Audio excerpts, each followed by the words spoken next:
En 1985, Philippe de Dieuleveux est mort au Zaïre, actuelle République démocratique du Congo, alors qu'il était en expédition avec d'autres personnes sur les lacs d'Inga.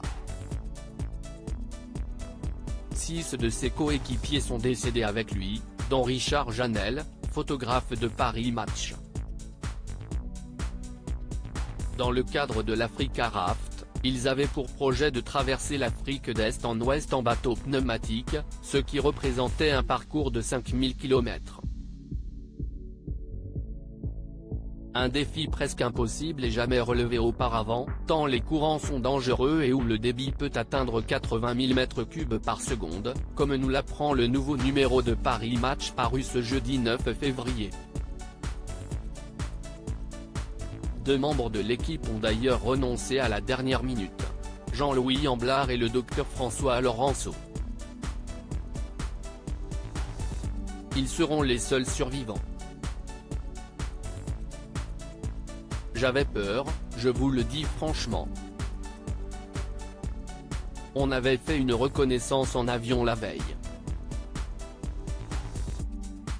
J'ai vu qu'à au niveau d'Inga, ça bouillonnait beaucoup. J'avais demandé à l'équipe qu'on ne se jette pas comme ça dans ces rapides, mais qu'on aille en reconnaissance en longeant la rivière pour choisir la meilleure voie de navigation, rapporte aujourd'hui François Laurenceau à nos confrères. Mais la seule voie possible était de se jeter dedans ou rien. Une bavure militaire ? Les 2 embarcations, spécialement conçues pour l'expédition, se sont alors lancées. Mais malgré leur solidité, elles ont été emportées par les courants. Officiellement, les équipes sont mortes par noyade accidentelle mais les circonstances de leur disparition ont toujours posé de nombreuses questions.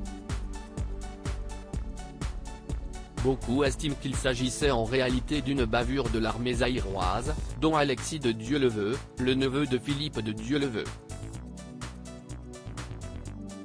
Ce dernier vient d'ailleurs de demander une réouverture de l'enquête. Il a en effet déposé une plainte auprès du doyen des juges de Paris le 3 février dernier. En se replongeant dans l'affaire à cette occasion, Paris Match retient que le premier bateau a certainement bien été victime d'un accident, mais que cela est moins probable pour le deuxième, où se trouvait Philippe de Dieuleveux. Et pour cause, 2 jours après le drame, Jean-Louis Amblard et François Laurenceau ont rencontré un Zaïrois qui pensait avoir vu 3 hommes blancs débarquer d'un bateau échoué. D'autres témoignages approximatifs allaient dans ce sens. L'hypothèse d'une bavure est alors émise. Car, quelques semaines avant l'expédition, les services français alertaient d'une attaque imminente de mercenaires sur le barrage de Linga, une zone alors sous la menace d'intrusion de groupes armés. Une autorisation de passage pour l'équipe d'expédition devait justement avoir été transmise aux services de sécurité mais le message a été oublié sur le coin d'un bureau.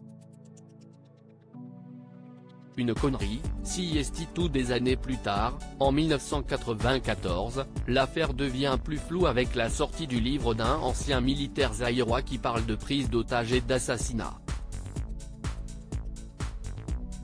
Il y expliquait avoir notamment assisté à celui de Philippe de Dieuleveux.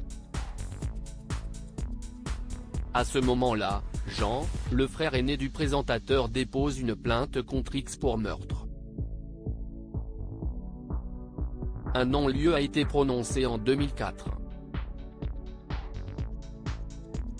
L'affaire hante néanmoins encore tous ceux qui l'ont suivi de près, dont Gérard Daboville qui a enquêté. Selon lui, il ne s'agirait sans doute pas d'une simple noyade mais plutôt d'un dramatique malentendu. Cela ne se résume peut-être qu'à une histoire aussi absurde que tragique, le téléx non transmis. Une connerie, si est-il tout. Peut-être que les militaires zaïrois ont pensé faire leur boulot en imaginant avoir coincé des mercenaires, a-t-il envisagé pour Paris Match. Alexis de Dieuleveux, le neveu, réclame quoi qu'il en soit que justice soit faite et qu'un crime contre son oncle soit formellement reconnu. Les 3 enfants de Philippe de Dieuleveux ne souhaitent pas de leur côté que l'enquête soit réouverte.